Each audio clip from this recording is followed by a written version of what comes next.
Welcome to the show, Mike. Pleasure. Thanks so much for having me, Rae. Now, I'm just watching you as I'm doing this laborious intro that I have to do in the event that people don't know who we are. So, Mike, I gave him some headphones to get on air, and they clearly don't work. And Mike did his very best to engineer them to working order, but that just hasn't happened. Yeah, so I threw them out the window straight away, which is good. Just got to adapt and thrive. Isn't that the way to go? Correct. It is. In fact, I have a little bit on thriving and willpower and tenacity later on in the show that we can unpack. But you're okay. You can hear okay. And we will sort out these headphones in a break. How do we know each other, Mike? We met recently, just to clarify quickly on the intro. So it wasn't 2021, so it was 2001, which feels like a long time ago now when I was an 18-year-old. So it was when I got sick, which we can get into that a little bit later on. But it feels like, goodness me, I'm 40 now, so it feels like a long, long time ago, over half my life ago. But how do we know each other? Well, can I just say that it actually did say 2001. I just read it. Oh, well, there like you go. There you go. Add a little 2 in there. That's all. Thank you for correcting that, because that really does because I tell you what, add a bit of if people were to Google and all of a sudden they saw a guy with no legs running and they're like, wow, look at the recovery on someone 3 years. You know, it probably would have taken a hell of a lot longer to get on with things if I had been super ill in 2021, which was only a few short years ago. But back in 2001 it was. So yes. And how do we know each other? Well, we met funnily enough, through golf. I'm a big golfer. We can talk a little bit about that later. I'm involved in golf in a number of capacities, but one of the things that I want to do is I want to create golf or position golf as a sport of choice for people that experience limb loss. And as part of that, as my role as chair of Amputee Golf Victoria and doing a bit of work with other amputee golf associations around the country, I got to meet a wonderful lady named Jess Eden who runs Australian Women's Golf Network. And one of our goals and one of the big strategies that we have is how do we get more female involvement for women that experience limb loss? Because currently, in all of our competitions, whether it's social or tournament-based stuff around the country, we've got one amazing, absolute sensational person named Dr. Kath Tanner down in Tassie. She's retired, gone down there to retire. She's the only competitor we have that plays our events. So we came up with this idea. Let's have a golf day for women that experience limb loss. And I thought, who are wonderful people within the community that we can tap into? I came across Jess through a mutual connection, someone that sits on our board, and then met Jess, who runs this amazing network for women. It's a networking organisation or initiative called Australian Women's Golf Network. And if we can tie in them, uncover some women, get them to come along and experience, a clinic and some lunch and networking, and then tie in our networks, tie in Limbs for Life, who you mentioned before, the amputee charity that I do a bit of work for.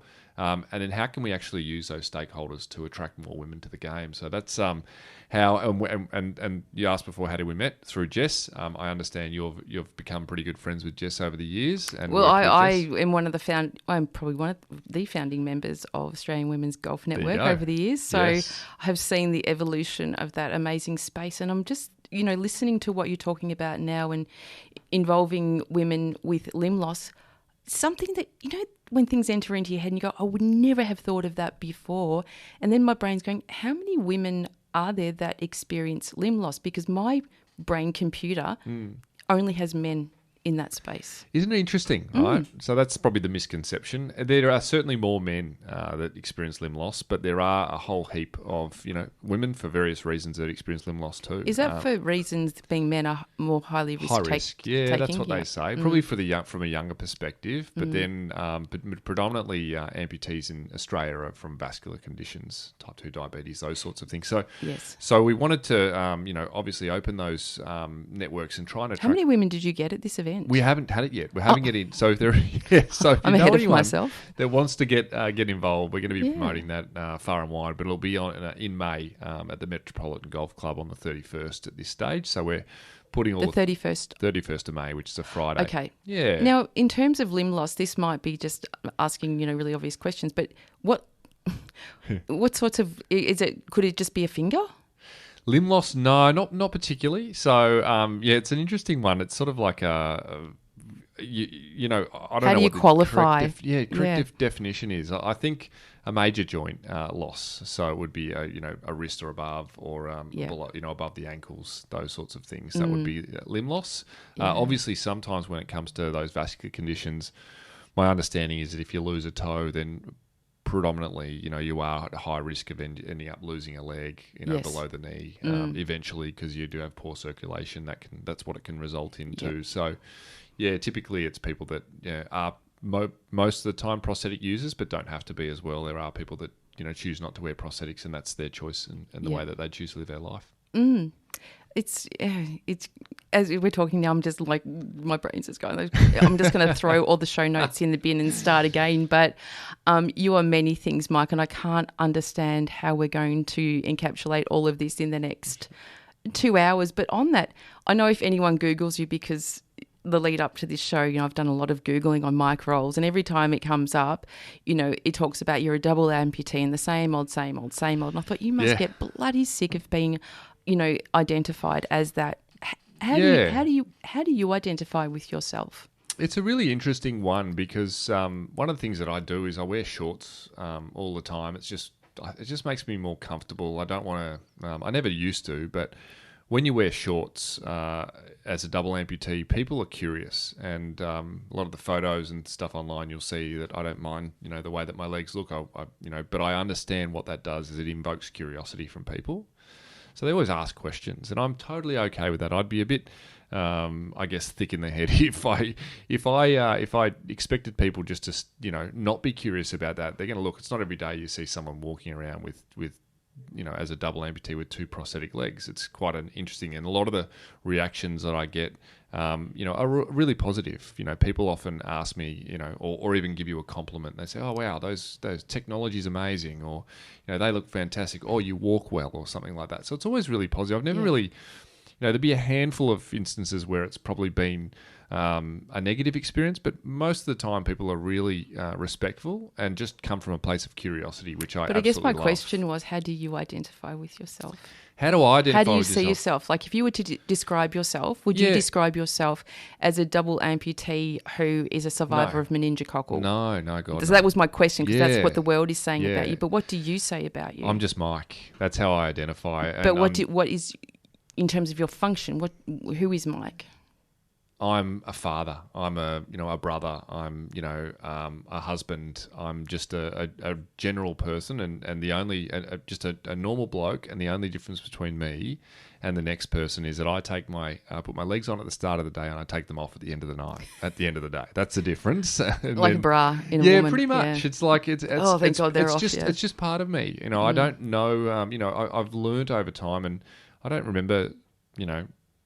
I do remember life before I lost my legs, but it's just become part of me now. And I think that, we'll unpack this a little bit as we go today. But, you can choose to be defined by your disability, or I don't even like the word disability, to be perfectly honest with you. It doesn't sit well with me. I don't sit there and say, my name's Mike and I have a disability. I just don't think that's personally, it's my own choice. It's not a very empowering way to think about myself, and that's my choice to make that. But I feel I'm just a regular person, as I said before, and the only I just happen to be a little bit different in the way that I'm, I guess, made up mechanically, I guess you could say. It's interesting. Somebody was speaking to me the other day. I'm going to speak at an event for them soon, and it's around diversity, inclusion and equity, and they said, we would love you to come and speak on that topic, because I do work in the disability sector. And can you talk about that? And I said, how does my work in disability cover diversity, inclusion and equity? And they said, well, And I said, well, no, I absolutely don't, because my version of diversity, everybody has a sense of diversity. Sure. You can't see mine, I can see yours, but we all have a sense of it. So in fact, anything fits into that box. But this idea that disability equals diversity. Yeah. And in the people that I work in disability, they will look at, let's say, able-bodied people or able-minded people and say, you guys have the disability because we have higher capability than you do.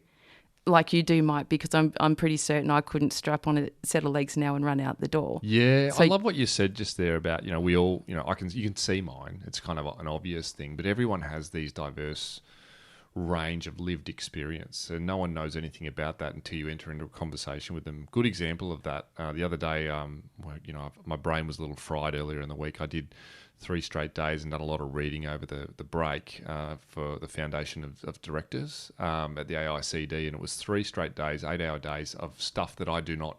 boring. It doesn't gel with me. Yeah, okay. So the last day was finance, but on day 2 we had this lecturer come in, and he was kind of everything that probably doesn't represent diversity and inclusion. He was about 55. He was white. He was English. He was talking about all the boards that he sat on, and he was this real, I guess, alpha sort of character. And he ruffled a few feathers and upset a few people at the start because he was.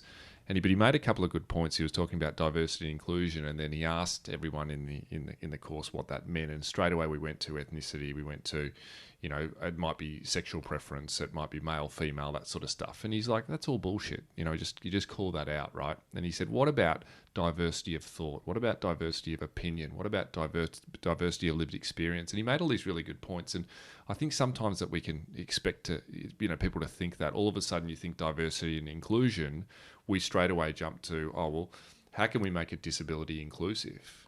Well, that's right. What's between your legs, or what's the colour of your skin? It's such a massive word, and it covers so many bases. But even him, and I thought that was a really, when you describe him as white and pale and stale, whatever they designate to those men, there's diversity in that. Yeah, there is. Yeah, because you're actually singling out a person and saying that person is different from me.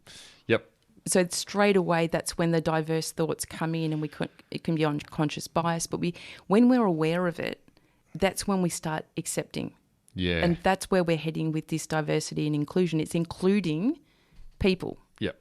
Or things into our own judgmental sphere.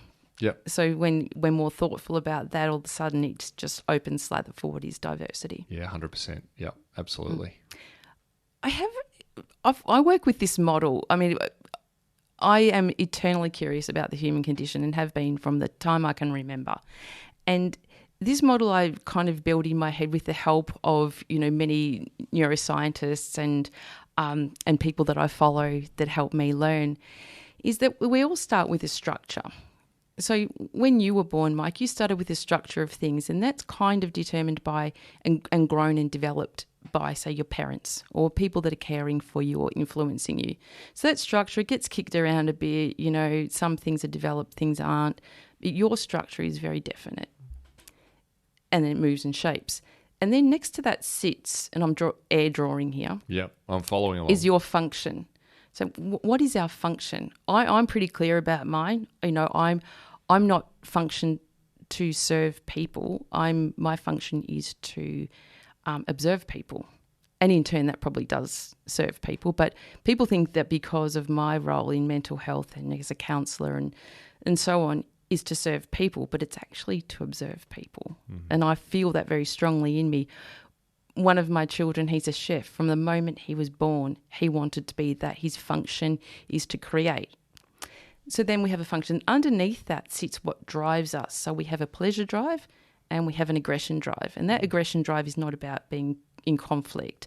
That aggression drive is about, what's our purpose and what are we driving to achieve.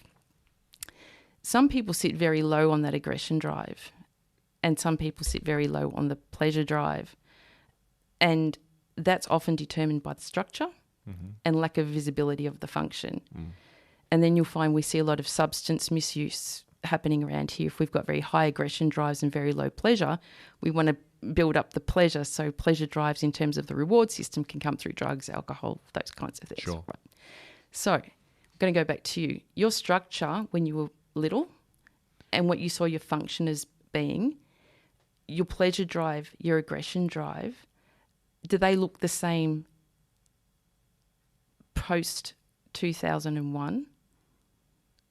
Or are they the very things that have driven you to recover and be where you are now? Does that make sense? That's probably one of the most complex questions I've ever been asked, and I'm following along. And I think the answer is that everything that, I was given in terms of, you're talking about my structure, everything I was given as a child, I couldn't have asked for anything else. I always am very open and honest. I had the best upbringing. Bayside, Melbourne. I had the best parents. I had great brother and sister. Felt super supported all my life. So I came at it from a really lucky position. It was just dumb luck that you're born into the family. How would people define you back then? Like, what's your function? Mike's probably really good at sport. I don't know. Mike's really... Sport would have been definitely in the narrative. Like, I was cocky. I used to, be a bit of a show pony on the football field under 15s. I dyed my hair like white, like an absolute tool. Like I was, but I'd kick goals and celebrate. And I remember Dad's always very, very humble kind of guy, and we were very close. And at the end of the game, I'm like, Dad,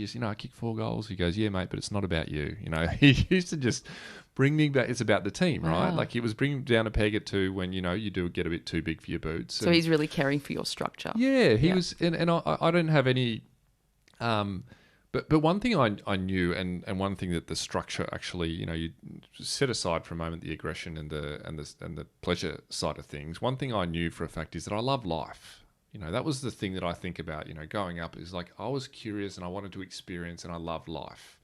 There wasn't ever any situation where I even back then I feel like I'm talking like I'm from the ancient world or anything, but depression and anxiety and those words that we are very, very mindful of in society today, they weren't really a big thing back then. It was around, it was there, and they were spoken about from time to time, but they certainly weren't at the forefront. And I don't remember any period, whilst growing up is hard for any teenager, and you go through those ups and downs, and you've got your hyper emotional and all those sorts of things. Did you know that puberty, for the human being, any human being, is the biggest most change any human physical change, no, and mental, and all of it, everything, every single part of you changes, and we don't recognise that in teenagers. I just wanted to just drop that in there. But so often we flip it off, don't we? And we say, they're just going through, or they're just a terrible time, a hormonal teenager, and those sorts of things. It's a really, really difficult time. Everyone and then hates their teenager. The politics and the social politics of being a teenager. Then on top of that, you throw all the social media side of thing, and you lump that on teenagers. One of the worst things, I do a lot of work speaking to students in schools. One of the worst things is when you hear adults say, kids these days, they're not resilient. I say bullshit to that. That's absolute crap. Great. Because what they've got to deal with these in today's modern world that we've created for them is far more than, not far more. Well, it's more complex. It's more complex, isn't it? Yeah. Well, compare that to a teenager, during war or during famine or during... different. It's all different. Yeah. But teenagers, I think, more than ever need to be loved, accepted, and that structure really, really taken care of. And you spoke about pleasure before, and one of the things I think that where we go wrong is that we get our pleasure from the wrong sources. The young people do these days, whether they get acknowledgement, and I guess they get their pleasure, I guess, appetite through social media and those sorts of things, through likes and those sorts of things. That's something that we've got to consider. But going back to what you said before around my own structure growing up, I guess I couldn't have asked for anything else. It was a great way to grow up. Mum and dad always sacrificed so that they could give us kids everything. So I felt incredibly safe, supported, and loved right throughout growing up. And then when I was 18, all of a sudden that changed. And you talked about the two parts, Mike, before a life-changing circumstance and afterwards. It's an interesting thing. I remember waking up, and I remember the very early days in rehabilitation, in the Alfred Hospital, in the ICU department, those sorts of things. There was a particular moment when I was asked a question by a social worker or a counsellor. It's many, many years ago, but question was, have you thought about ending it all, was one of the questions, which I think is a fair question now that I can be objective and look back. It's a fair question for anybody. But I think the thing I note about that, I remember, well, first of all, I couldn't have done it anyway because it was like I was lying in a bed unable to do anything at all. So I'm like, well, fall out of bed. But the thing that struck me was around my mindset then was I remember looking at them as if they had 4 heads, thinking, are you crazy? Like, no, I haven't thought about that. Because even when I woke up to the news that I'd lost, my parts of my body were missing, my sporty, love of sport was going to be shattered. Like, it was just an absolute, nightmare scenario to wake up to. Even though that was the case, all I wanted to do was get better and to keep living. And that was kind of like, I think you talked about structure. So if I could pin back, and it's the first time I've heard anyone describe it like you described it. So if I look back, that's probably that basis structure that I was given to start with probably held me in good stead of overcoming something that was quite I guess something that you probably, couldn't imagine ever happening, and probably rightfully so.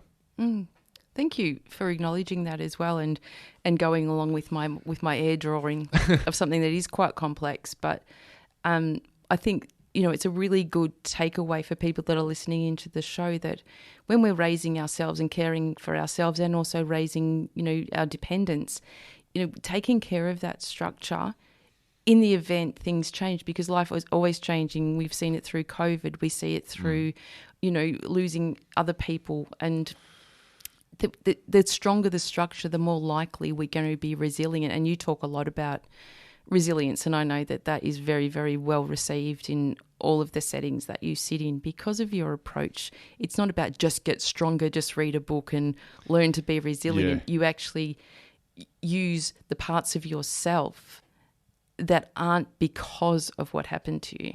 They're the things that are already there. And which probably stem from what you said before about that initial structure and that belief and that outlook on life, where it's about forward thinking as opposed to, what could have been and looking, in the past. I think it's a really wonderful thing to look back, but it's wonderful to look back, reflect, and to learn on the things that happen to us, because we can't control a lot of that stuff that happens to us. We're on this roller coaster, we go through life, but we do have a choice. And a lot of the time, working within the amputee community, one of the biggest challenges, in the work that I do with Limbs for Life is how do you get people to move on from where they are, because they can get stuck. It can be a life-defining moment.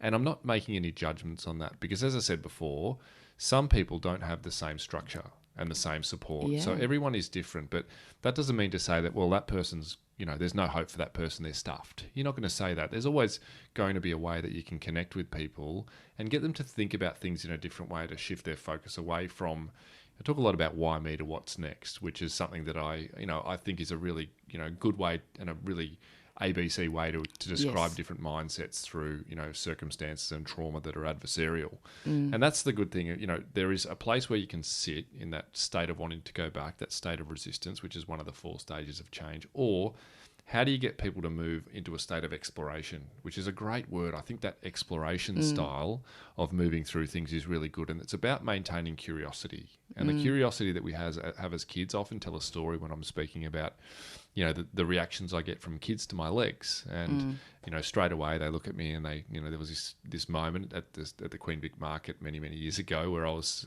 just minding my own business, having some lunch, and I had my shorts on as I always do. And this little girl was walking out with her family. She looks at my legs, turns to her dad and says, "Dad, is that a robot?" And he just asked her straight down the line. He says to her, "Why don't you ask him?" And gives her this beautiful response. So she turns around and asks me if I'm a robot. And we had this conversation, and I showed her my leg, and she grabs my leg and just runs off with my leg. It was really just quite funny sort of moment.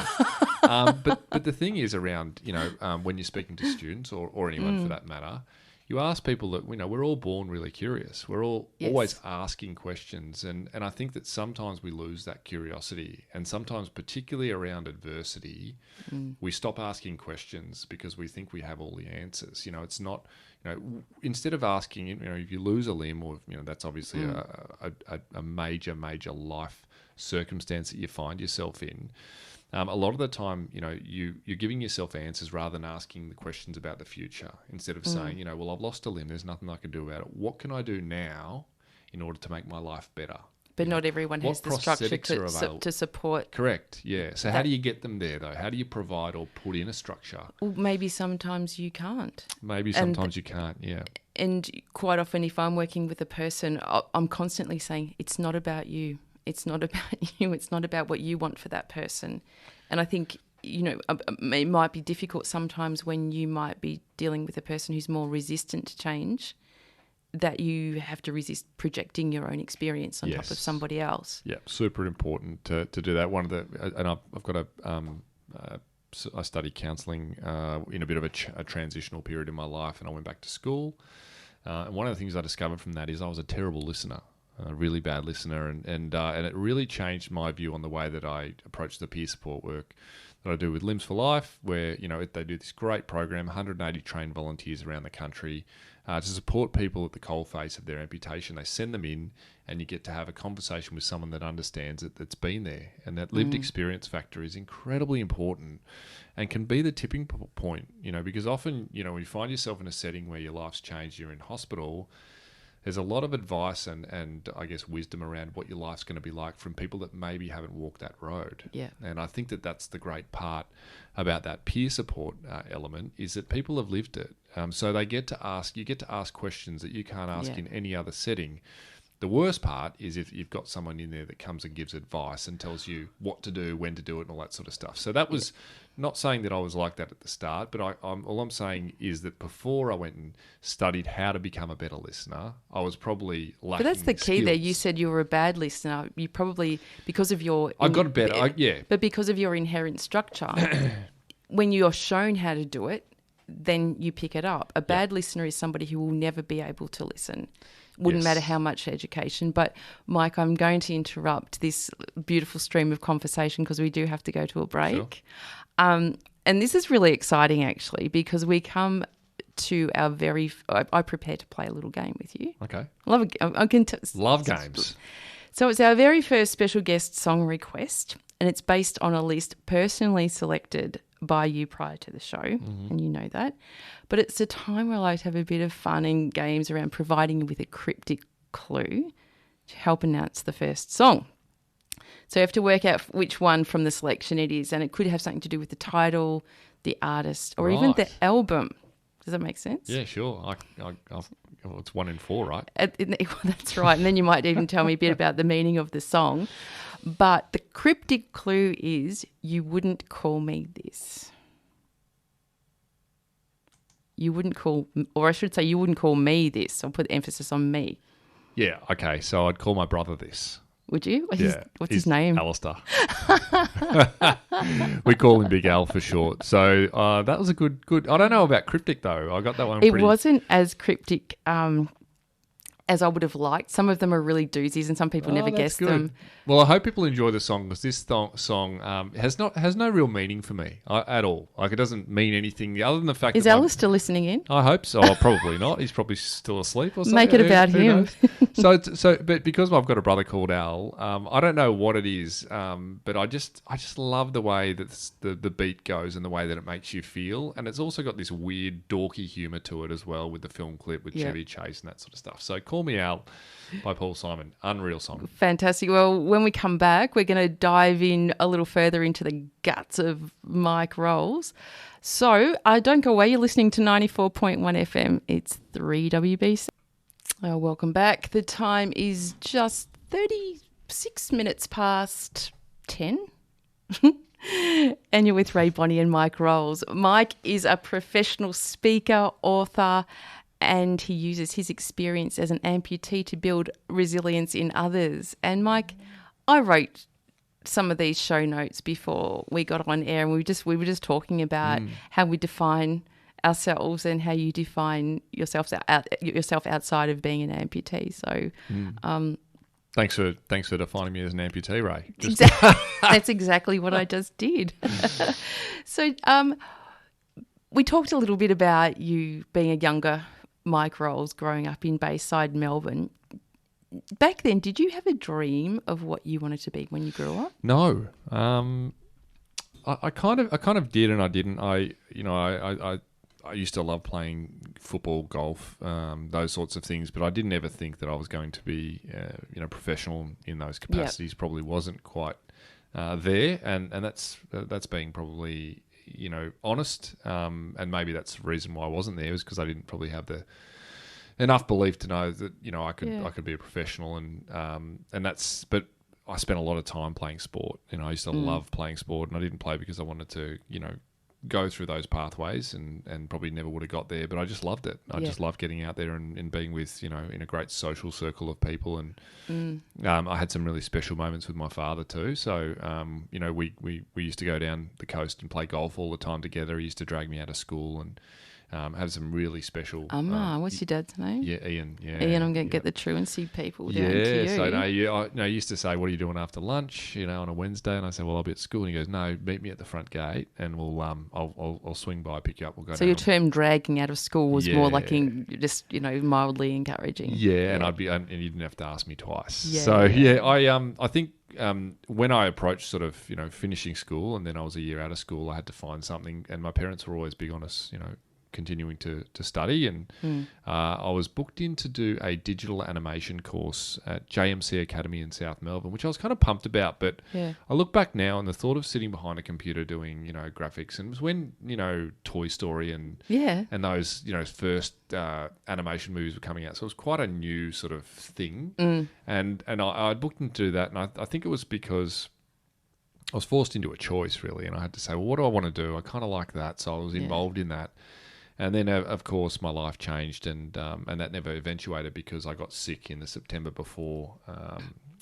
It was September. Yes. So, the September that before the year, I was supposed to start the course the year after. So in terms of, what you talked about before the break of waking up and realising the gravity of your situation, what other things did you imagine were not possible, maybe not right at that moment, but sort of early on, that you've now defied in your own imagination? Yeah, so does that make sense? In terms of after I'd realised what had happened and the injuries that I'd sustained and those sorts of things? Yeah, and you might go, I'm never going to do that again. I'm never going to do this again. But now you've gone on to actually defy that imagery. Yeah, well, I'll be honest with you. Everything that you just said there is what went through my head. I used to, it's a natural thing. You wake up to the news that your life changed forever. Lost my right leg's gone, half my left foot. My fingers are gone. I can't lift my arm more than a couple of inches above the bed, and just sitting up for about 2 seconds at a time would make me nauseous. And I'd went from 80 kilograms to 47 kilos because I was in a 5.5 week coma. So I was such a sick young man, and it's only natural at that point in time to, question the future. Whilst I still had that zest for life and I wanted to live, of course there was doubt associated with that. Of course you're going to sit there and say, how am I ever going to stand up again? How am I going to walk again? And it's very, one of the things I talk about when it comes to resilience is sometimes we do look a little bit too far ahead. And you start to compare where you were to where you are now. But especially at that stage of your life where, as an 18-year-old, your neural pathways have not settled yet. You've still got you could have another 10 years before that even happens. Yeah. Yeah, so massive shock to the system. And on top of that, you are mindful at that age. I remember, as kids, as teenagers, if you cast your mind back, who are the most important voices in your life when you're that age? Now, they're not your parents. And they're not your brothers or your sister, they're your friends. They're the people's, you value the opinion of a peer more in those days. So I'm stuck in a rehab ward with people, a lot of them, 60s, 70s, from vascular disease, losing limbs and those sorts of things. And I'm stuck in this awful, Caulfield General Medical Centre, 18-year-old kid, sports out the window, and all my friends are out there. They're travelling, they're going to university, and they're socialising, and they're meeting people, and they're doing what 18-year-olds should be doing. And there I was in this rehab ward, picking up the pieces, wondering, well, what's next? And I, going back to what you said before, those questions were really nasty questions. You do ask questions. I'm never going to be able to do this, and you start telling yourself things rather than coming from a place of curiosity. So, my life's stuffed. I'm never going to be able to do this. And then my mental health really took a nosedive because the realization and starting to comprehend the gravity of what I'd gone through, where it wasn't really about life and death by the time I got to rehab. It was about, well, how do you move on now? Okay, I'm out of the woods. I'm going to live. What is next in terms of how you move on? And I'd never met an amputee before. And now I was a double, basically. So... all I knew about amputees was, peg legs and pirates and those sorts of things and things you might see on the movie from time to time. And then I'm being introduced to, or, the prosthetic technology, how it works, and meeting people in rehab and those sorts of things that have been through. A lot of them come off motorcycles and those sorts of things. So I'm sort of thrown into this world where it was just totally alien. And not just for me, but I think about what my family went through in those periods. Nothing that I'm a father now, so I can sort of, my young fella's only 19 months old, but now I've finally realised, the gravity of what they had to endure through. Well, I had that as a question, actually, because we talk a lot about heroics and inspiration in relation to survival and recovery of individuals, but what of the many others closely connected to those experiences and the vicarious trauma? Do you know much about that through the eyes of, say, your parents? Yeah, look, it's an interesting one. I touch on that in the book. Like, obviously, there's parts of that period when I was in a coma that I can't really talk to because I wasn't aware I was in a coma. So that has to come from other people. And I think about my mum, my dad, my sister. She flew from. I was on a football trip, went over to Tasmania, and I caught this awful disease called meningococcal septicemia. And I was so sick, couldn't fly home with the team. And then they called my parents, who had sent away a healthy, happy 18-year-old kid, and they said, "Get down here, Mike's got about 1 hour to live." That's how serious it was. Massive organ failure, shut down. And then it was, in a coma. It was a day-by-day proposition. And then someone like my sister, for example, beautiful, fiercely, protective of her family. She actually accompanied me on the puddle jumper, they call it, back to Melbourne, where they could care for me a little bit better. I can't imagine what she went through, and that was a life and death situation. I was waking up in and out of consciousness. She's trying to reassure me, all those sorts of things. I can't imagine what she went through. I can't imagine what my mum and my dad, experienced in those times.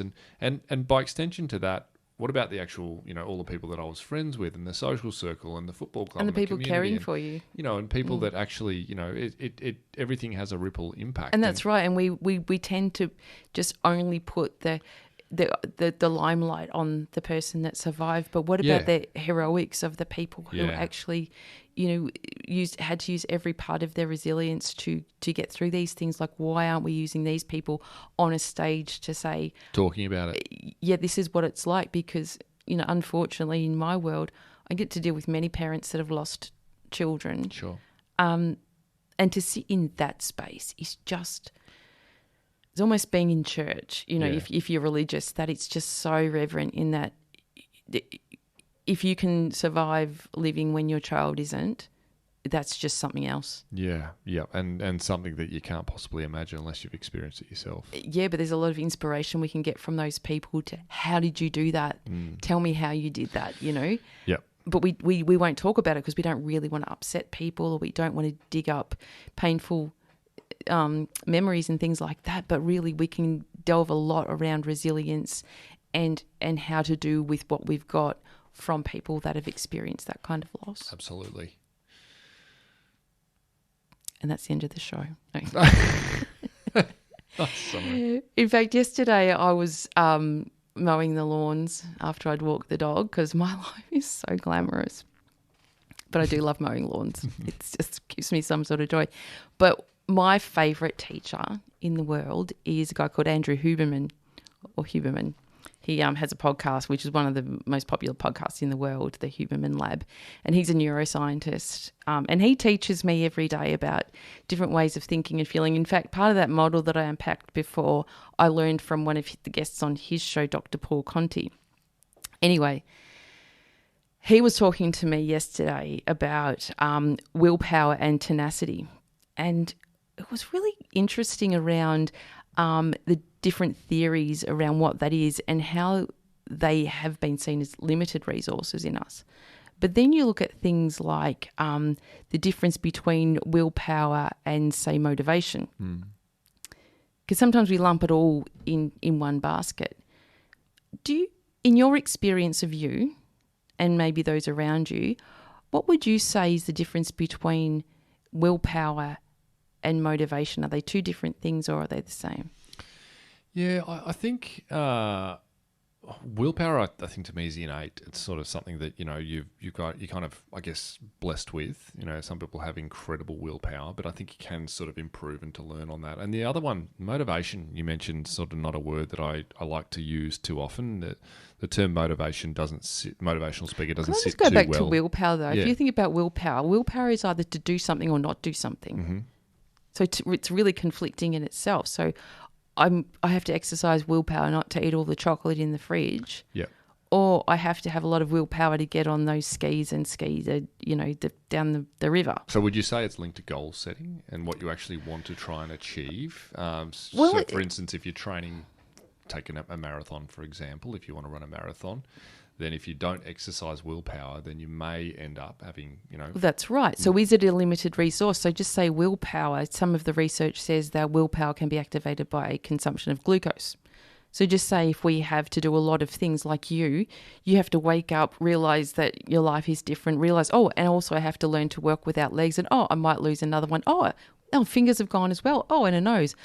On top of each other, all of those things deplete energy, right? Because it's just one thing after another. Mm-hmm.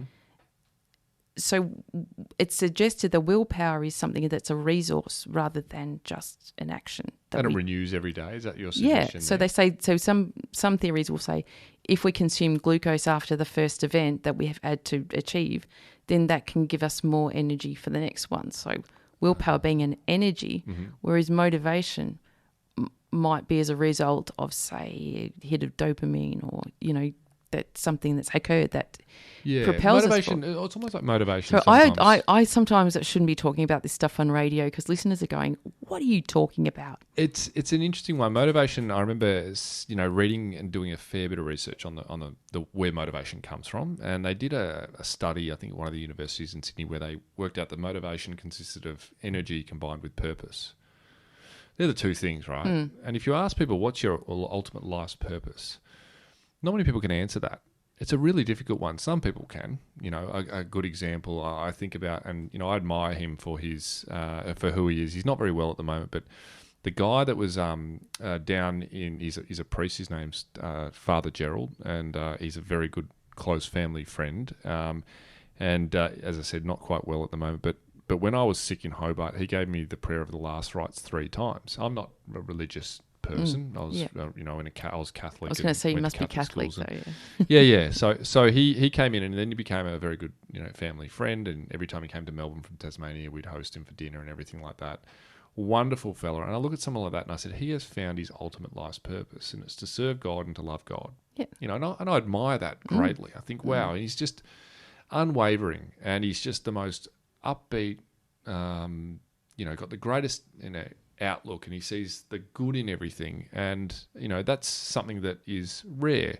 And if you ask people, some people are really firm and have found their purpose in life, but the general majority of us, it's a really difficult thing to nail down. So if you've got energy, you can that's something tangible. You can grab a hold of it. You can make sure you do things within your life to build your capacity, to build your energy levels.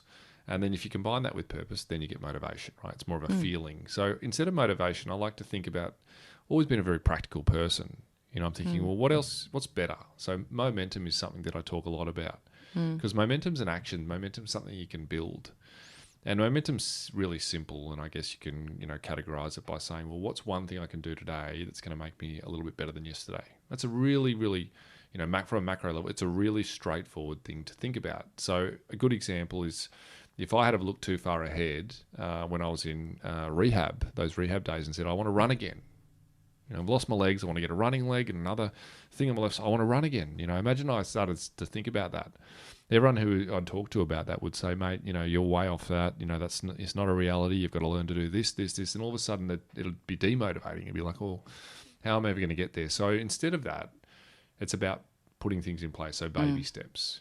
What's the best way to eat an elephant? Well, one bite at a time. It's really important to lower your eyes and to take things one step at a time. So instead of thinking about running again, which is something that I eventually did, but it was 9 years or 10 years after I originally got sick. Yeah. And I didn't even love it. Like, it's a crap thing to do. And I've still got the blades, and they sit there and gather dust. You know, I don't. So really all those hundreds of photos were all taken on one day. Well, pretty much. No, I for about 3 years I used them, sporadically and everything. But it's hard on your body. Yeah. You know, I'm a tall, lanky, clunky person, right? Like when I can run, and I was running up hills and these sorts of things. But I'd be lying if I said it was enjoyable. But I got to do it again, and that's not the pinnacle of. It wasn't my. You know what. All I want to do is run one day. It was just one of those things that I was able to do. But I guess going back to what I was talking about before, in terms of maintaining or building momentum, it was about being realistic, everyday goals. Like, for instance, it was sitting on the side of the bed for 3 seconds one day, and then it was 5, and then it was 10, then it was a minute, then it was standing up on rails, and then it was standing up and putting a bit of weight down through a prosthetic leg, and then it was taking a step. So these are all small incremental steps. If you can focus on those things, it's amazing how you can get that snowball effect. It takes you forward.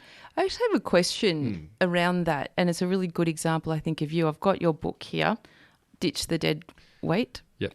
It's actually behind my. I'm pretending I'm holding it, but I can't reach it. And so you talk about momentum. You go to 2001 when all this has occurred, and then you go 8 years down the track where you make a decision to actually ditch the dead weight and have your left leg removed as well. If you were back at 2001 and you did still have your left leg, would you have decided back then to have that removed? Oh, hindsight's a beautiful thing, Ray, isn't it? But was it the momentum that got you to be able to make that So to put that decision? into context, because I was such a sick person, what they do... Did that make sense, that question? Yeah. But what they do is they say, look, Mike's really sick. Let's do what we can to patch him up and to get... Because they don't want open wounds and everything. So they try and save whatever they can. So with meningococcal, your blood turns to slime, basically, from what I understand, and then it clots. So it doesn't flow properly. Did all your organs, did they all come out okay? Australia, everything. They all came back eventually. I had a few liver and kidney issues and those sorts of things. That all shut down. Only thing left working was probably my ticker and my brain, which I had a few bleeds in as well. So it was all... But clearly didn't affect your brain in the long run. Oh, well, people would probably argue that, Ray, I'd Didn't say. see him beforehand, But, in terms of, I guess... going back to the injuries, it was, like I said, everything was sort of shutting down. But, go back to the question. The question was about that momentum that you were speaking about, just one step at a time. Yep. And, if we put that in context of people out there just wanting to race through life, just want it now. Yeah. Okay, I'm not getting better today, so therefore I'm just going to take more medication and just hope it gets better. Yeah, but that so momentum it's about, I guess, leads that Band-Aid effect, right? But that leads to, you wouldn't have eaten the whole elephant all in one day. No. But do you think that momentum of that 8 years to lead to decide to do the next piece, was that... Yeah, it's, like I said before, hindsight's a wonderful thing. And I think about that decision, and the book was based around a decision that I made 8 years after I got sick. And was there a choice? Yeah, absolutely. It was 100% a choice. So I was left with a left leg. It was partial foot amputation. I used to have to dress it every second day. And it used to cause all sorts of pain. It broke down all the time. That's for 9 years. I used to have to dress it. And I used to always sort of, just get on with things. I used to say it is what it is, those sorts of things. And I guess justify and make excuses for the leg. And if they had have made me a double amputee back in the early days, it probably would have been better for my outcome, and I would have probably been able to get up and get moving. But dragging around this dead weight that I had for 9 years, eventually I got diagnosed with like a little bit of a bone infection in the foot. Yep. So the decision was sort of like, well, look, we can scrape the bone and do all these things, and we can put a flap from your back and put it on, all that sort of stuff, all these creative ideas. And they go, but you'll be in hospital for 6 months, trying to fix it. And I'm like, stuff that. Like, I'm not getting back into a hospital bed for 6 months. Yeah. So it was a decision. You asked that before, and I remember I went and saw a number of different surgeons to get some advice on that foot. They said, this is what we should do. And they're telling me that, you want to try and preserve it at all costs. And I remember the distinction, and it was going and seeing this guy, Dr. Michael Leung, and he was the first surgeon out of every single one I'd seen that looked me in the eye and he said, what do you want to do? And I thought that was really, really empowering. Yeah. Because a lot of the time it's all about, we're going to do this, we're going to do that. Oh, gosh, yeah. And he looked at me and he said, what do you want to do? And I sort of was a little bit taken aback, and I said, well, I think I want to chop it off. I want to get rid of it. It's I know how well I go with my right leg. That's simple. You put a liner on, you put a leg on, walk, and it's relatively pain free. In my case anyway. Yeah. And he asked me that question. I said, I want you to chop it off. Can you do that? And he said it was quite a complex operation, but he's the master of his craft. And he said, yeah, I can. And he agreed to do it. And I had the surgery. It was, terrified every moment, every minute, every day leading up to it was terrifying. But had the surgery. 5.5 weeks later, I had the stitches out and I wore, a shrinker, got the size of the stump down, and then I was able to stand up for the first time in 9 years pain-free. And it was the best decision that I ever made in my life. Gee, that's I'm a bit speechless because I'm just listening to you go. That's unimaginable. And then, being with you. In fact, before listeners, you may have been listening into Tony Fidolani's Italian show, and Tony came in to say hello, and Mike's sitting under the panel, and Tony's nephew actually lost a limb many, many years ago, and we were talking about that. And then Mike kind of swung out from under the panel to introduce all of him, and Tony, being the generation that he is, said, and I don't know if you heard this, Mike, he said, I'm okay with that. You did say that. I remember he did say that. And that's all due respect. Thank you for being okay with that, Tony. And he also said to me, you poor bastard. Yeah. That's what he said to me as well. Well, I'm okay, thanks, mate. Yeah. But isn't it funny, like, we do a take two on that. He's doing a take two on you, and everyone's taking two going, oh, wow, this is just really interesting, again, observing how human beings react to certain situations. So no disrespect to Tony or anyone in the room at all. But yeah, like, I'm okay with that. Like, if you weren't, Tony, what might we do? What would have happened then? Would you have had to rush out and get me a pair of long pants to, make Tony feel better about the situation? No, but isn't it? Yeah. I like that. It's an honest sort of reaction, and I heard him say it. It did sort of register on the way through, and then I quickly dismiss it and said, that's just, that's normal. I've had that sort of reaction. Probably not those words, but I've had similar situations before in the past. It's one to put in your bank book. But the one thing about, that he said, when he said before, you poor bastard, I've had that, before, when people say, you poor bugger, when you tell, geez, I'm really sorry that happened to you. And I love that. In some ways, I think people are genuinely compassionate and they're showing empathy and that sort of stuff. But one thing I think doesn't help is sympathy. I don't like when people show sympathy to me. It's different to sometimes empathy. It's very different to empathy. And sometimes I get my back up, a little bit when people say, "Oh, you poor bugger," you have to live your life like that. Yeah, you don't want to see something else in me. I'm just like, okay, whatever. So you just sort of quickly, brush that off and move forward, don't you? A woman I work with, Laura Robinson, she's been on the show with her husband, Ben, and they both work at Ability Works Australia, Purpose Through Employment. And Laura lives with a whole range of things, including the fact that she lives in a wheelchair. And I overheard her having a conversation with somebody one day. It was similar, like, oh, you poor woman that you have to sit in a wheelchair. And she said, poor bloody you, because you can't do half the things that I do. I travel the world. The only thing I can't do is get up the effing Eiffel Tower because they haven't yet worked that out, you know. And that was life-changing for me in my perspective on when you see somebody who has a different ability, not a disability, it's just a different ability, you go, wow, what's that about? Not in spite of you, but it's like additional to you. Oh, wow, that's something more you can do. Yep. But we are a bit over time on our very next special guest song request, Mike. So the corresponding cryptic clues. Look, they're not great. This show, I must. No. You just go. Just stick to your guns here, Rae. All right. Something you may find in a small town. An elderly woman. I was going to, because my son's always referring to me as old woman. Hey, old woman. I was going to say, But I thought that might be about It's a funny one. This is probably one of the longest song titles you could come across, but it is a beautiful song and something that I find myself banging away to when I'm in the car by myself or with other people that get very upset about it. That doesn't sound great, what you just said, but anyway, you know what I mean. I'll let that go. Now, you're talking about Pearl Jam. Terrible band name, and but great. Is it? I just take it for granted because they're just so well known. Pearl, what does it mean? Do you know?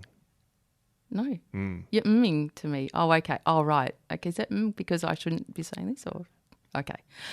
That's an off-air conversation. But why do you like Pearl Jam?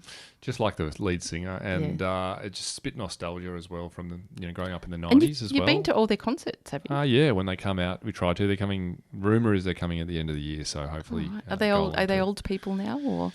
Yeah, they're older, but they're one of the few bands from that era that have stuck together and still tour and still do great music. Yeah. So, I love going along, and went to Eddie Vedder, the lead singer, went to his solo concert at the Palace in St Kilda, which was brilliant. Right. So, yeah, love all their stuff. It's good.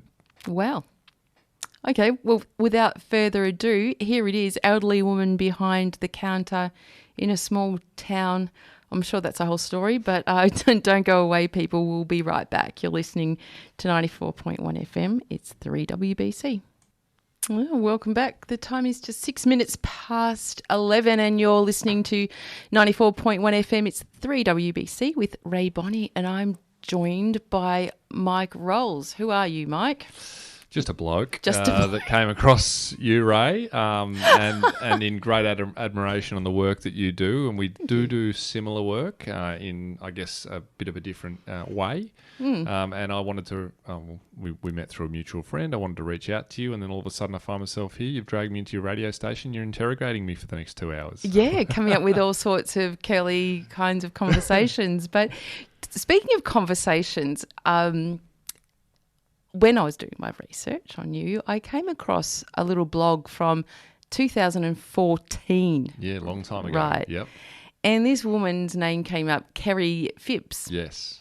And I was reading about Kerry, and I thought, oh, you sound really cool, because I love this whole idea about talking to strangers and how we open up conversations. And to me, in my work, I know that can be life-saving at times when people actually open up to strangers. So me being me, I got straight in contact with Kerry just to say, hey, I'll clock you, mate. Like, I'm just reading this now. And in true spirit of her that I know her now, she got straight back to me and we started a conversation about you. And I was going to try and get her on air today. There you go. However, that didn't work out because I'd already set the show, but she is listening in. So, well, I owe Kerry a phone call and I haven't forgotten. So, yeah, Kerry and I met in 2014. So that's sort of around the time that I started to explore the idea of speaking and sharing my story. And as naive as I was back then, I realised I wasn't... I remember just prior to that, I'd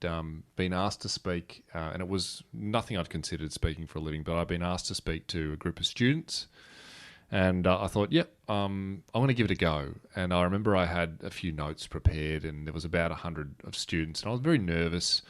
And I went and spoke to this group of students. It was a council initiative. And I remember I was supposed to speak for 45 minutes, Rae, and I burnt through my material in about 9 minutes and I had nothing to say. So very quickly I realised, well, there must be a little bit more to, going and presenting than I considered or I expected there to be. So I joined a speaker training school in Sydney, which is where I met Kerry. And we hit it off really quickly because she has a great disruption, which... she talks about do talk to strangers, which I think is wonderful. I think in this day and age, and even more so from way back in 2014, which seems like a long time ago, just how distracted we are as a society through our social media and our phones, and we're spending 8 hours a day looking at screens and these sorts of things. And Kerry's, one thing I remember when I was younger is, and maybe it's because when you're a young kid, you probably get a little bit more of a response from people, but just people saying hello to you in the street, nodding, how you going, and we do a lot of work in rural, regional. There's no shortage of it. Everyone says hello to each other. Everyone's connected. People see you. How you going? Having a good morning? Good on you? That sort of thing. In the city, when you're walking around, predominantly people have their heads, fairly and squarely in their phones a lot of the time. You only have to catch the tram in Melbourne to notice that. And we don't communicate as much, and you miss opportunities. And I think that's the great disruption around what Kerry does, is that she says, do talk to strangers. So not everyone is a threat, or, not everyone wants something. That's right, because there will always be the but. Yeah, but everyone's dangerous. It's like, oh, gosh, what a joke. Use your common sense. What a crazy thing. Yeah. And it's funny, I remember so clearly, and I'm going to be pretty vulnerable here and admit this. I did I worked out of an office shared space in St Kilda for a little while. And I remember there was one particular night, it got quite dark, I was working late, walked across the street, and I think that feeling sort of overwhelmed me, where as I was walking, I was wearing shorts as I always do, as I was walking, I hear this guy, and he yells out, "Hey, mate," like this to me. And I think straight away, what do I do here? I can't run if I need to run. You got no legs, you can't bloody run, mate. So I thought I'm going to turn and approach, even though everything within me sort of said, you probably should keep moving along. There wasn't a lot of people around, and this quite aggressive tone. He goes, "Hey, mate," like this. And I thought, okay, stop. And I turned around and go, "G'day, mate." And he goes, "Hey, mate, come here." And I walked over to him, and he sat there, and he was a guy, and I'm only going to make the assumption that maybe he was sleeping rough and living rough. And he says to me, he goes, "Mate," he goes, "I want to talk to you." And I go, "Yep." And he goes, and as I said, everything within me sort of said, "What's this going to be?" I had no idea at the time. He goes, "I just want to say, mate," he goes, "good on you, mate."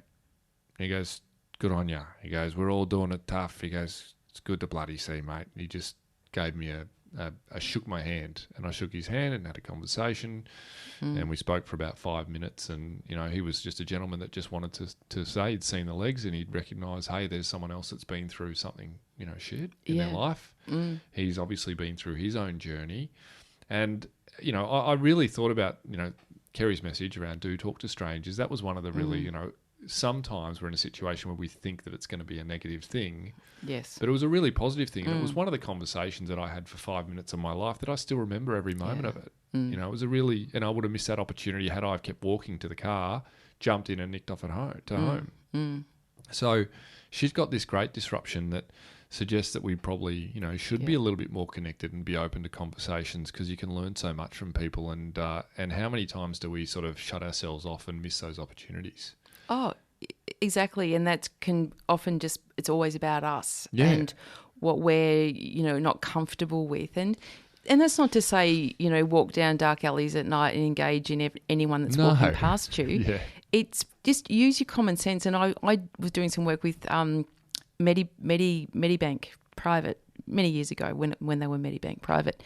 And out of the crowd came this girl later, and she told me a story about how she'd started there, 6 months before. But when she started, being a big company, just, people in the tea rooms, they look down, look away from the new person.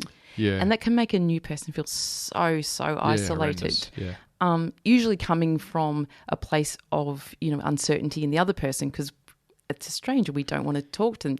And to Kerry's point, so this girl made an initiative. She made T-shirts, badges, posters, and all it said is just say hi. Awesome. And so reminding everyone all the time, just say hi. That's all you need to do. Yeah. Because that engagement in itself will build something.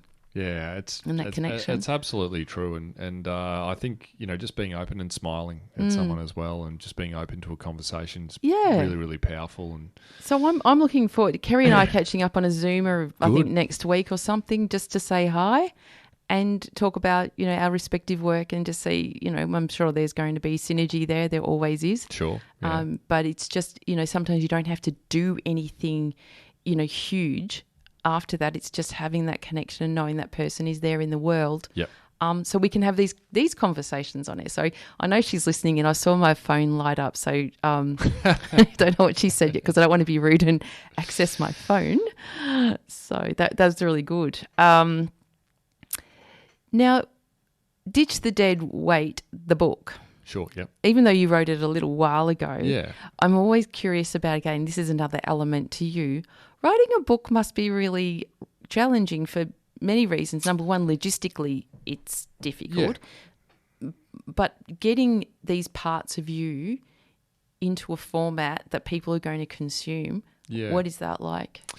Yeah, I remember reading something that, this quote when I was exploring writing a book. And first of all, I thought, well, it's not, who am I to write a book? There's a lot of people that are very, big profiles and everything that are writing books and everything. So very quickly I realized if we're going to write a book, it has to add value. It has to give people something, a formula of some sort. And I remember reading this one quote that said, if you don't have a book jumping out of you, don't write one. So you've got to have that motivation, and I probably would be lying if I said it was jumping out of me. Is it willpower or is it? Yeah, no. So it was a bit of a. I had some help. I'm not going to lie as well. I had some help with the structure and the writing and those sorts of things, and formulating it and putting it together. Was that an editor or? Yeah, sort of. Yeah, similar to an editor. So putting it together and packaging it up, and then also coming up with a framework where people are going to actually benefit from it. So it's all around, I guess it sort of, the supposition from the book is to say that we all have something in our life that we want to get rid of that we leave there anyway.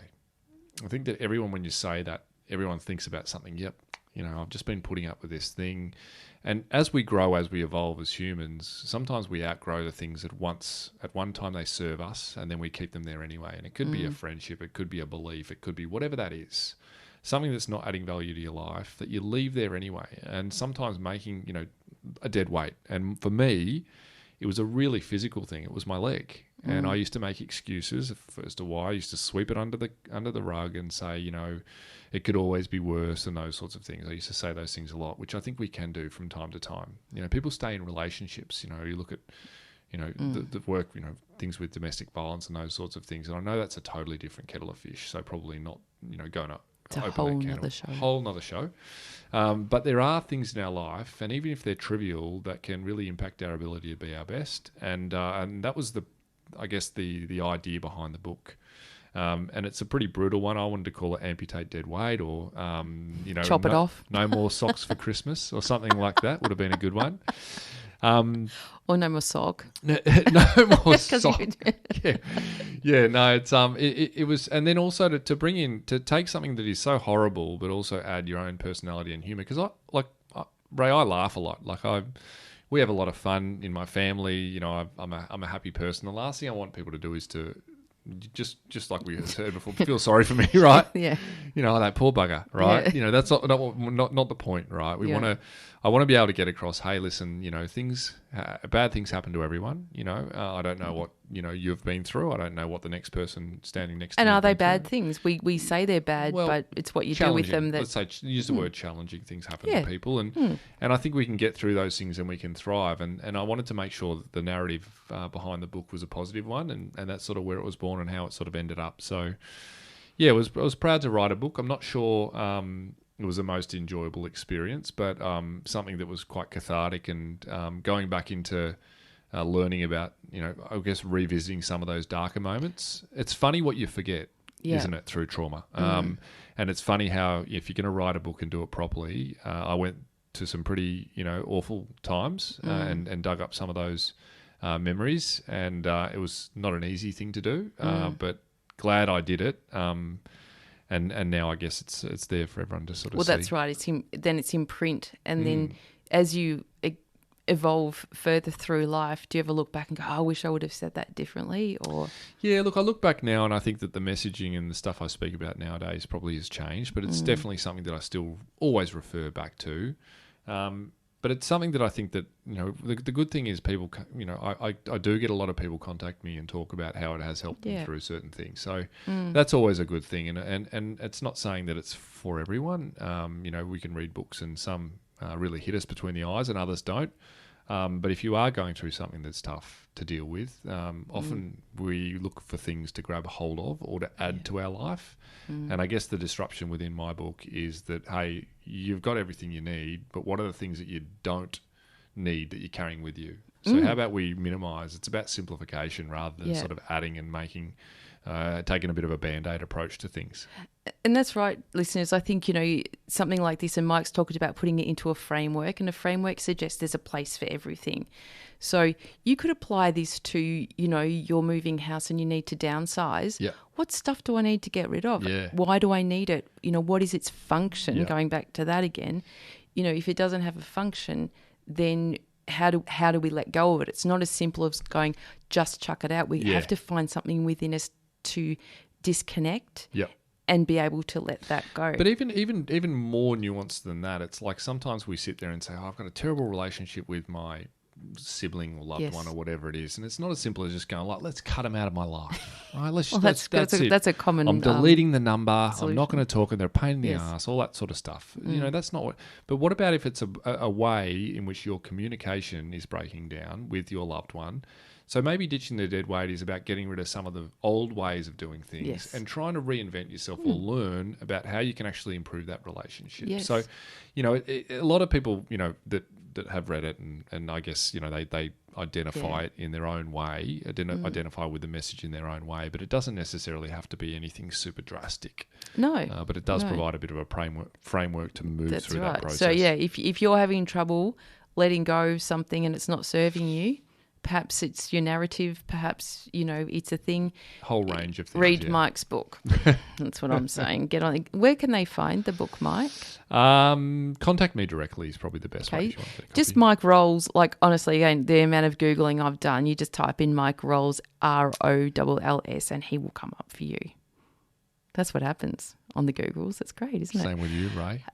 Yeah, same with me. I'm a Z-list celebrity, right? Now, my son Rory, he's 15. Yep. And he's a teenager, and you know he's much taller than me now, which he's very happy about. But he wants to be taller. And I was chatting with him about you, since I've met you. And yesterday I said, I really want to ask Mike this question because I've been thinking about you, Roz.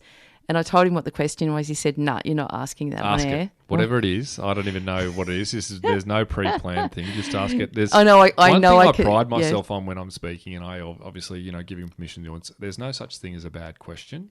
And you can ask just about anything, and I don't think I've ever been offended by anything anyone's ever asked. I know I can ask you this because I know you, but I had this idea of, you know, when you're getting your legs, your prosthetic legs, is that what you call them? Or you just call them your legs? Are you going to talk about my height?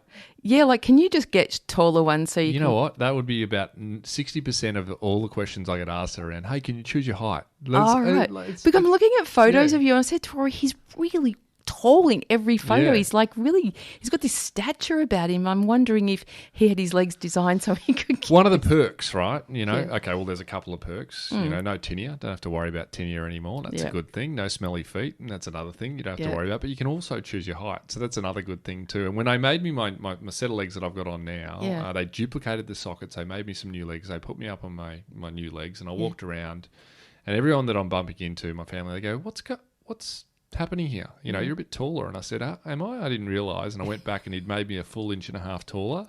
And I just chose to stay there. So it was a... But it wasn't... my question was it your request? By accident. Yeah, no, it was by accident. So a lot of people, you know, that is something that I think a lot of people that maybe want to be a little bit taller, they say, wouldn't that be good? You'd be able to choose your height. So one of the perks. But I'm a little bit taller than probably I should be. Yeah.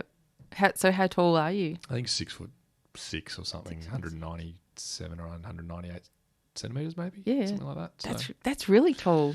Yeah. Oxygen's fresher up here. So, do you ever fall over?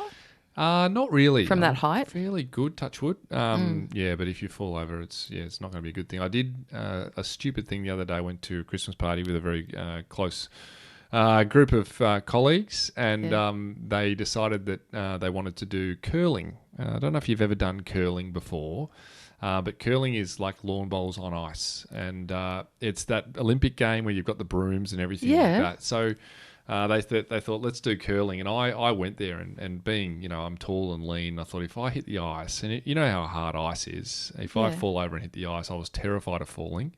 And thankfully on the day I didn't, but I was walking about as carefully as you possibly can be. But two people in the group fell over and hurt themselves. But geez, what a hard sport that is to do. And so do you have to wear skates? You got to wear these like rubber sole shoes. Oh, right. And then you go and you got to bend down and scoot this enormously heavy stone across the ice and land it as close as you can to a certain sort of, I guess, field or certain area. I love that your friends are really inclusive. Like there's no barriers to, you know, what they'll do. So the people I've always been drawn to, Rae, are the people that don't treat me any differently. Yeah. And I remember when Marty, his name is, I remember when Marty suggested we're going to go curling, and I'm like, I really genuinely just stopped and thought, I'm not sure about that, because I reckon if I fall over, I don't want to break anything. Yeah. And he goes, you'll be right. And good on you, Marty, if you're listening. And just got on, and that's the thing. I think that, as I said, I'm drawn to people like, for example, big into my golf and have been for a long time. Christian Hamilton is a very close friend of mine. He's a pioneer in all abilities golf. He's got no direct, experience with disability and all abilities, people that experience different abilities. Yeah. But he made it his life's work, and he's got this incredible passion for it, and he's making some really great changes and has been behind some great initiatives for people with disability that play golf. And I'll never forget the way that his style was when it came to golf. Now, I remember I went to a few coaches that tried to talk about swing dynamics and those sorts of things that I couldn't possibly do. I've got no ankles. It's different. Yeah. But Hamo, he had this great ability just to say, show me what you can do. So I'd swing and he'd go, try this. Try something different. No, that's not working. Let's try this. He had this incredible adaptive way of coaching.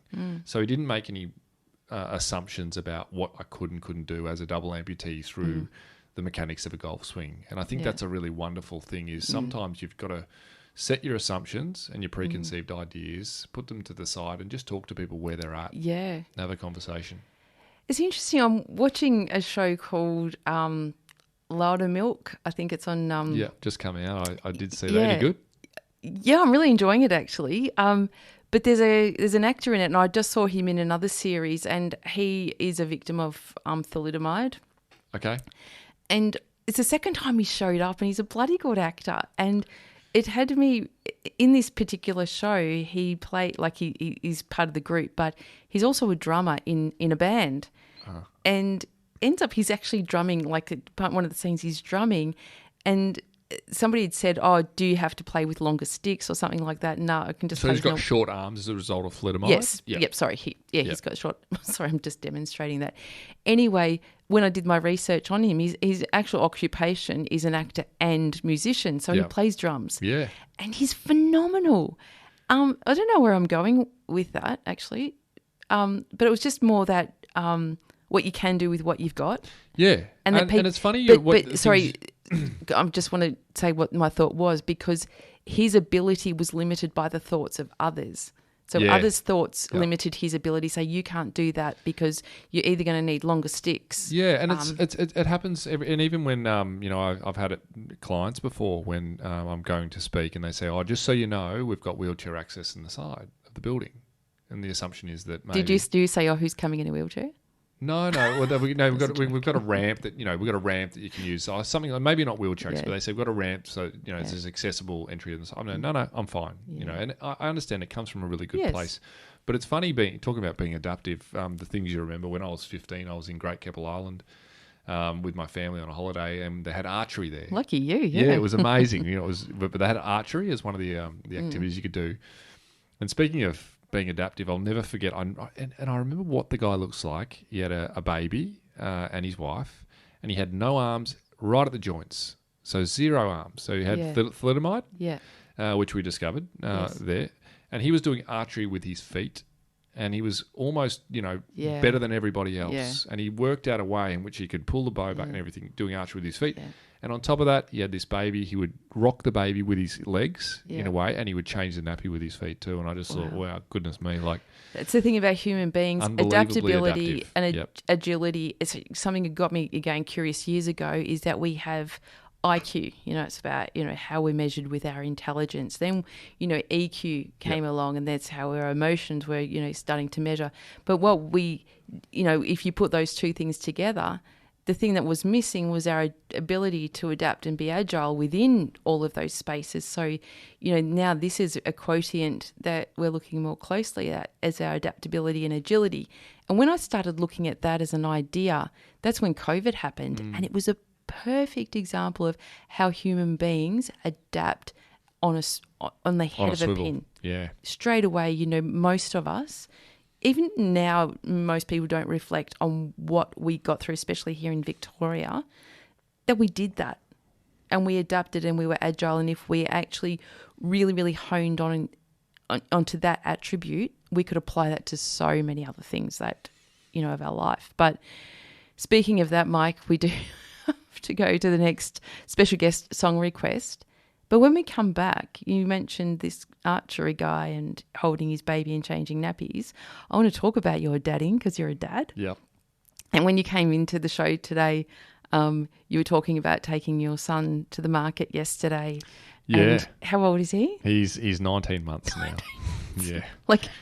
And I thought it'd be a good idea to carry him as well. So a 12-kilo child. Yeah, and if you look at me, I'm straight up and down, so I don't have a hip for him to hold on to. Yeah. So it was just it was tough going, and when they're just not quite at the age where you can go, come on, and they can walk beside you. Yeah, because he would just end up standing still or getting distracted by something or anything. But we got through it, and I have a lot of fun with that little fella.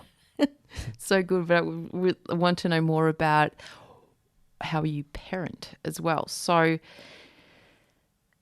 the cryptic clue, and I just took a big intake of breath. Something you could get out of breath doing is the clue. This would be a song called Just Breathe by Pearl Jam. Incorrect. Really? Oh. Because you couldn't get out of breath by breathing, could you? So if you listened to the clue... I didn't listen to it. That's a really good lesson for me. So I'm trying to think of, walking up a hill. Correct. Yeah, there you go. So what would that be? Salisbury Hill. Peter Gabriel. Now, I am all the way back a Genesis fan from when Peter Gabriel was Genesis, and I actually went to Salisbury Hill one day and I did climb it. You did? Yes, when I was 17, actually, I climbed Salisbury Hill, and that was. There's a wonderful if people. It's a very underwhelming hill, by the way. Is it? Yeah, you would not get out of breath no climbing doubt. it. But there's a wonderful, it's got a wonderful sort of beat throughout this song, and it's something I think back to when I was in rehab, and it just put me in a good mood when I was, really struggling in a really dark place. It was able to give me light, and then obviously became a little bit of a theme song, or a chorus or an anthem, whatever you want to call it. But there's a great, if people want to check it out on YouTube, there's a great live version that they do where they've got this rotating stage and he's riding on his bike. I don't know if you've seen it. Yes. But, outstanding song. Always puts me in a good mood, so that's why I chose it. Oh, great story. Well, here it is, Peter Gabriel, Salisbury Hill. Don't go away. You're listening to 94.1 FM. It's 3WBC. Welcome back. The time is 36 minutes past 11 and you're listening to 94.1 FM. It's 3WBC with Rae Bonney, and sitting opposite me is Mike Rolls, a man we've decided who is really undefinable. Really? And we were just in the break, Mark was going, still don't know the Rae Bonney story. I went, oh, well, and then I just had to cut him off, and it was sort of like, no, I don't want to talk about that. But I'm very happy to talk about myself. I'll get there eventually. Yes, well, something that I wanted to talk to you about as well as your dadding is also your work with your partner, Andrea. No. Ben. Yes. Ben Pettingill. Yes. Pettingill. My business partner, yeah. And apologies, Ben, if you're listening in, that I did have that in my notes, and I went, oh, where is that piece of information? And that must have been something I was going to talk about earlier in the show. Yeah. But that's something that we will also talk about. We've kind of covered this a little bit, but I wanted to ask you, what is the question that you most love being asked?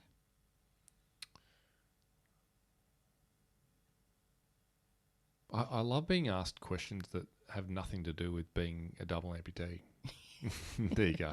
I don't have one in particular, but one thing I think when you speak and you go to a lot, you do a lot of preparation. You go to a lot of you go pretty deep in your topic, and you've got to come up with ideas, back it up with some research, and get people to go on a bit of a journey that's going to benefit them. Yes.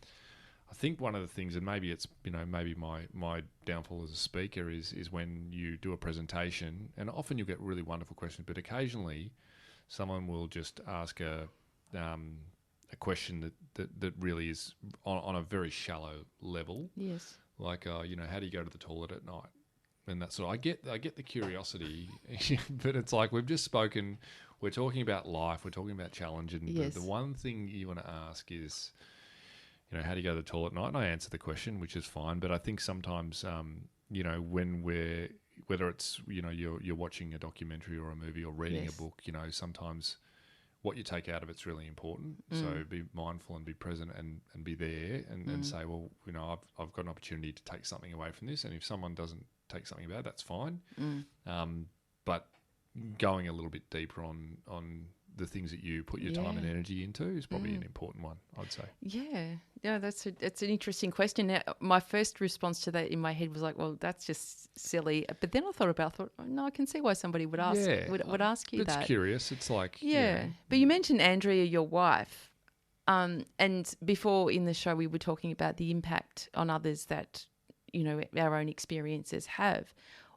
And I'd love for her to have probably answered this herself, but what do you think it's like being the wife of Mike Rolls for Andrea in terms of some of the questions she might get? Well, I know when we first got together, so Andrea's absolutely stunning. So a lot of people ask me the question, how do you, punching above your weight and all that sort of stuff. No, but in a good way, right? It's not in a bad way. It's never in a good way. Yeah, but she's stunning, and we've been together for quite a while. We got married just before the pandemic, and we've got a beautiful little boy now. In Positano? Positano, yeah, we went over. That was all Andrea. I'm not going to take any credit for that. Yeah. She organised that, and she's American. She's from Alabama, so we decided to have a destination wedding so that we could get everyone all together in the one place. And if you're going to do that, why not in Positano? Where did you meet? We met online. She was out here as a medical sales rep. Yeah. So online, and one thing about Andrea is, there's never ever been any judgment whatsoever. Yeah. And we met and we hit it off, and we've been sort of by each other's side ever since. Yeah.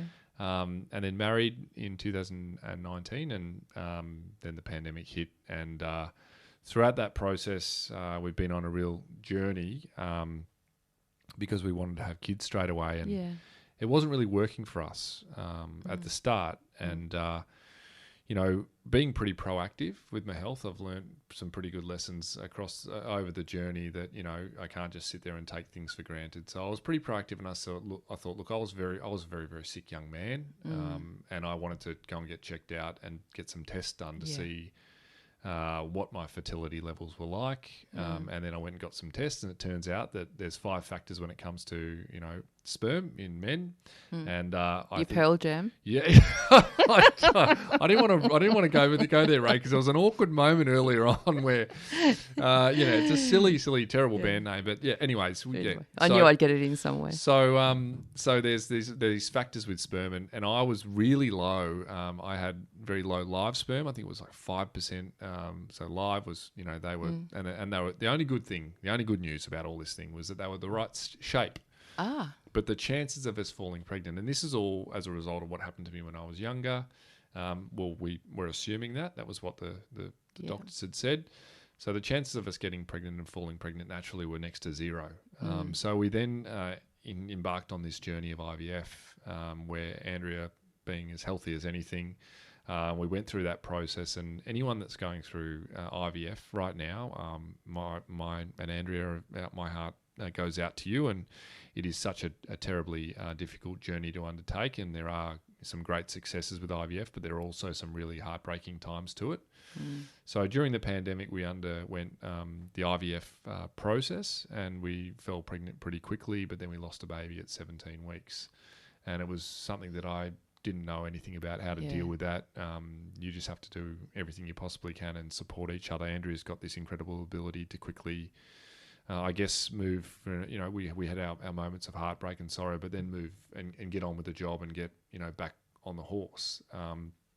Something that I admire greatly. And I think I talk about resilience, and I think, she should be the one talking about resilience half the time. And many women in my life should be, because, have always been surrounded by really incredibly strong women, and we got back on the horse. We went through a couple of other, trials and tribulations, but eventually we fell pregnant through that pandemic period, and we've had our beautiful little boy Sullivan, who's now 19 months old, and is, I'd say, keeping us on our toes, but that would probably be a bad turn of phrase for me. So it's every single day is different, but it's all been the hardest and the most wonderful thing that I've ever experienced, and that probably even trumps going through meningococcal early days. That was hard in a very, very different way. But it's certainly something that I, it's a time in my life now I've gotten to where it's really absolutely fantastic to experience and experience in a really different way. And there's those magical moments where he's only just starting to work out that Dad's a little bit different, looks at my legs and points to them, takes my leg off, and he says, broken, thinks it's, I've got a broken leg. And he's got this thing that he always says, he goes, oh no. Like he always says, oh no, no, take your leg off. And he goes, oh no. Well, it's all right, mate. So I just click it back on, and then. Do you think he's going to invite kids home from school for party treats? Probably. It's not. Wouldn't be the first time. I've got 6 nieces and nephews, and I've been asked to go along to show and tell for them over the years. But it's a really wonderful thing. And you mentioned before about my business partner Benny. Ben's a guy that went blind overnight when he was 16. Yeah, become great mates. I've started following him on Instagram. Actually, he's awesome. He's jumping off, doing some bungee jumping or something at the moment. No, he's running. He's running. He's doing this amazing running thing for 9Ks a day. I think he's trying to do, which is awesome. But you guys have teamed up for Legless, Blind and Legless and Blind, and we run a company called Real Life Resilience where we do work with blokes. And I guess the difference is using experiences. Ben going blind when he was 16 overnight and only got 2% vision, and me losing my legs when I was an 18-year-old. Bringing that together, and I guess going out and sharing, not just talking about these stories, but having a great deal of fun in the process. We take the piss out of each other. I think that blokes, when we're talking to blokes in particular, they resonate with that, and it's a great way to break the ice, and it's a great way to talk about serious stuff that we all need to be speaking about. So mental health, wellbeing, and suicide prevention. We go out there on the road, do some really great events, and the idea is to bring people together, and the way we do that is by attracting them by saying, hey, come and listen to a couple of stories from a couple of blokes called Legless and Blind, and all of a sudden you fill the room and you can have a really, really great high-value conversation around mental health. I think it's absolutely brilliant. And most people know me for my work in men's health and getting out in the field and talking to or listening, doing more listening than talking. But what you're describing, and I know this resonates with the men that I speak to, is that so many men live with things inside that they would never talk about, and you providing that permission through humour and engagement and transparency to say, hey, it's okay, going back to this diversity thing, it's okay to be different. Yeah. But so many men hide things like sexuality is a big thing. I come across it all the time, men who have, expressed sexuality differently inside to what they have to project externally. Just endless. What men have to hide. Yeah, bottle things up. Yeah, notorious for it. There's a wonderful family we spent some time with in South Australia. I'd say he's a patriarch, not just of his family, but of his community. Yeah. His name's Greg. Got really, sheep farmer, I think 4th generation. Yeah. North of South Australia, just tough as nails. He needed a hip replacement when we first met him, and he left it. He couldn't get in because of pandemic, like all that sort of stuff. So let it go for a little while, and he never once whinged or moaned about the pain. But you could tell he was in a lot of pain. Just a tough cookie. Yeah. But also got a real gentle side too. And one of the things that they'd lost a few people in their community. But he had a friend. He said he was telling us his story once, and it was just part and parcel of Aussie blokes, where he had a mate that he knew was struggling. Yeah. And just the value of asking a direct question. Yeah. Where Greg was calling him and he's saying, mate, you going all right? And he goes, no, I'm struggling. And he realised he was struggling to the point where he just said to him, he goes, mate, are you thinking about doing something stupid? And there was silence on the line. And then he answered and he goes, no. He goes, I'm not. He goes, but I appreciate you asking. And it's one of those things where, sometimes we aren't direct enough. But even that, when you say doing something stupid, I like that kind of grates at me in that it's not something stupid. No, but that was his language. Yeah, and you have to respect the way that he did it. And absolutely. Yeah. And I agree with you and what you're saying there. But that was Greg's way of getting to the root of the problem and making sure that that his mate was okay. Yeah, but this assumption that we have that men don't seek help, or show emotion is absolute bullshit, because that's a perfect example. Men don't do it like women do it, because men and women are actually biologically different. Yep. But men, I find that men having each other's back is one of the most powerful life-saving, devices that we have in terms of suicide prevention especially. Sure. And I could tell you hundreds of examples of times when men have turned up silently without words and saved lives. Absolutely. So it's not about finding the words, it's turning up and literally creating space for someone to be. Because as soon as you put judgment on it, don't do something stupid, I wouldn't do that, what about the kids, has nothing to do with what's going on in the situation. So I had to put that bit in because that kind of just leads me to remind people that some of our discussions today could bring up uncomfortable feelings for people. So if you're looking for some support, we have some really great ones here in Australia, heaps of them actually, but the main ones being Lifeline. The number there is 131114. We were just speaking about suicide, and the suicide callback service is amazing. It's so responsive. I use it all the time for people that I'm worried about because, again, my role doesn't mean that I'm qualified to save lives on the spot. So 1300 659 467 and 000. Phone it. If you're worried about somebody, if you see somebody fall over and crack their head open and it's bleeding, you're not going to try and fix that for somebody. You're going to call an ambulance. If somebody tells you they're going to kill themselves, that's life-threatening. Phone 000. Simple as that. Over to you, Mike. No, absolutely. Yeah, hard to follow. We you spoke about Ben before. We do these rural regional road shows, and one of the things we wanted to do off the back of that was we had re-identify this idea of toughness and what tough means in the modern world. So we started a podcast, which has been really, really interesting, and we wanted to make sure that we had a bit of a no dickhead policy, but also just wanted to get everyday people that have been through some really tough stuff and then what they'd learned through that process. So if you're interested in listening to the podcast, it's called Talkin' Tough, and there's about 9 episodes and hopefully more to come in the new year. Oh, fantastic. And is that on all podcasts? All good podcast platforms, you can find that for sure, Yeah. I just absolutely adore podcasts because, as I mentioned before, I have so many people that help me learn and give me different perspectives on things. And so I'll be sure to tune into yours and hear what people have to say. So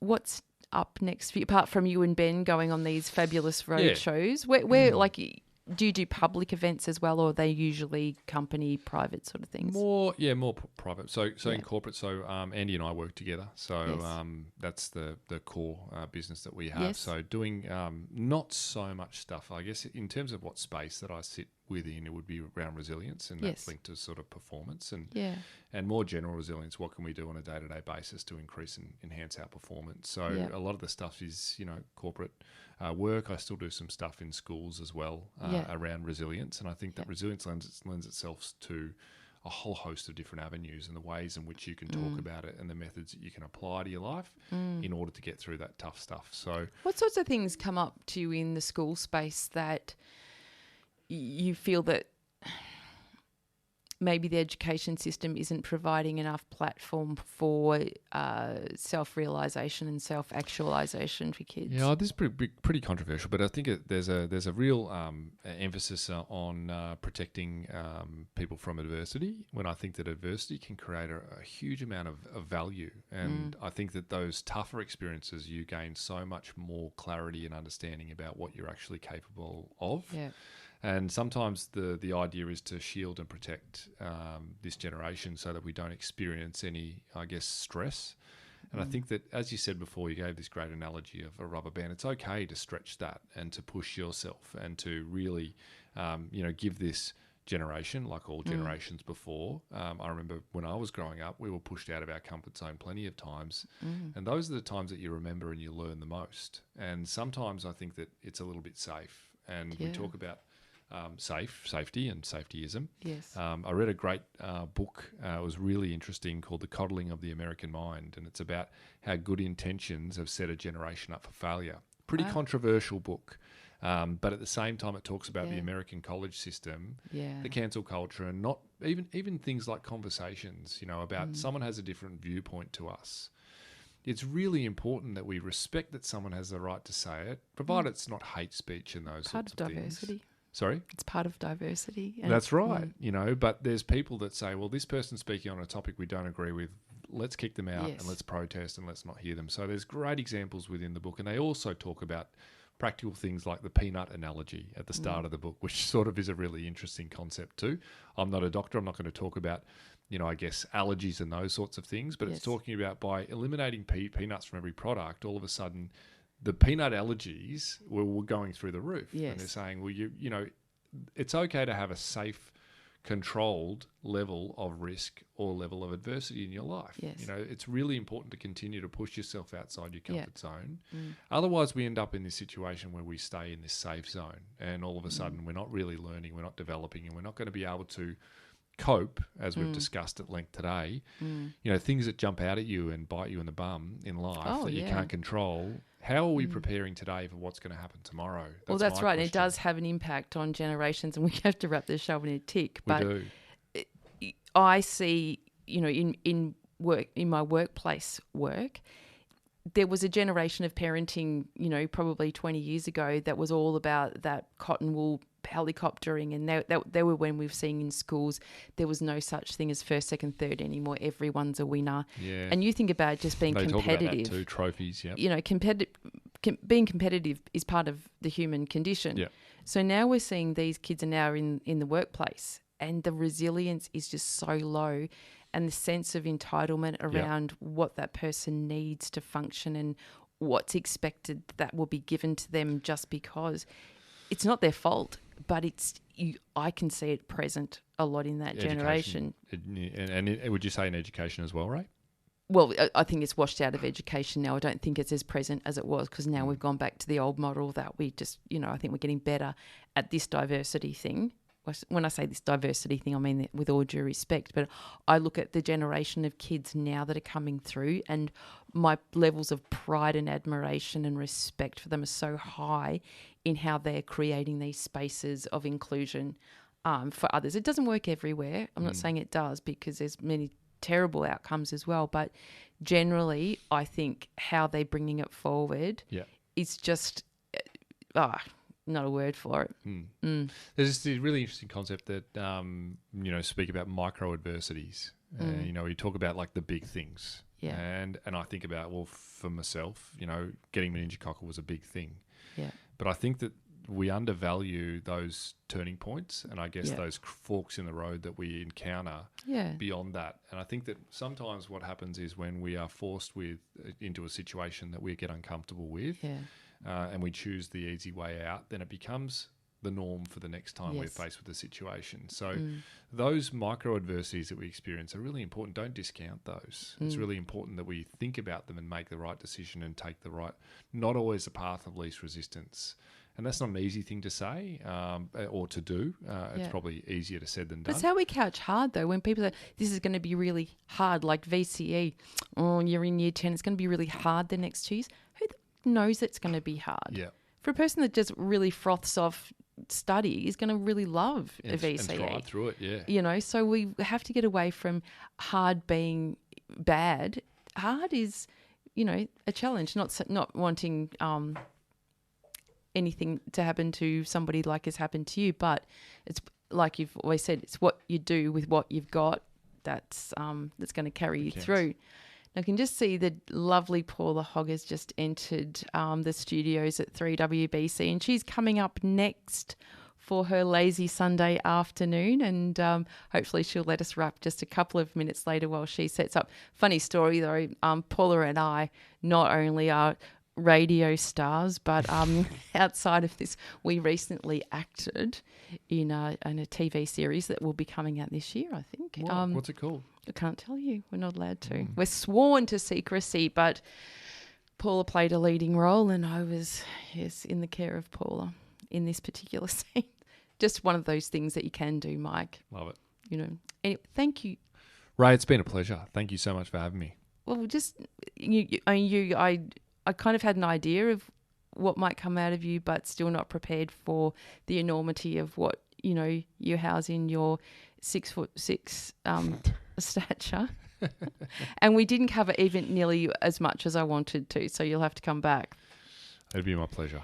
You got one more special guest song request. Yeah. And there's only one left, so you must know what it is. Yeah. This is just sit back, relax, and enjoy the dulcet tones of Mr. Vedder for this song called Just Breathe.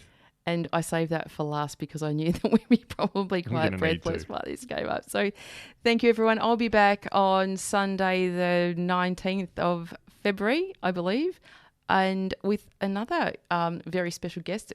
Everyone's a very special guest, but we look forward to that. So until then, everybody, please be safe and take care. See ya.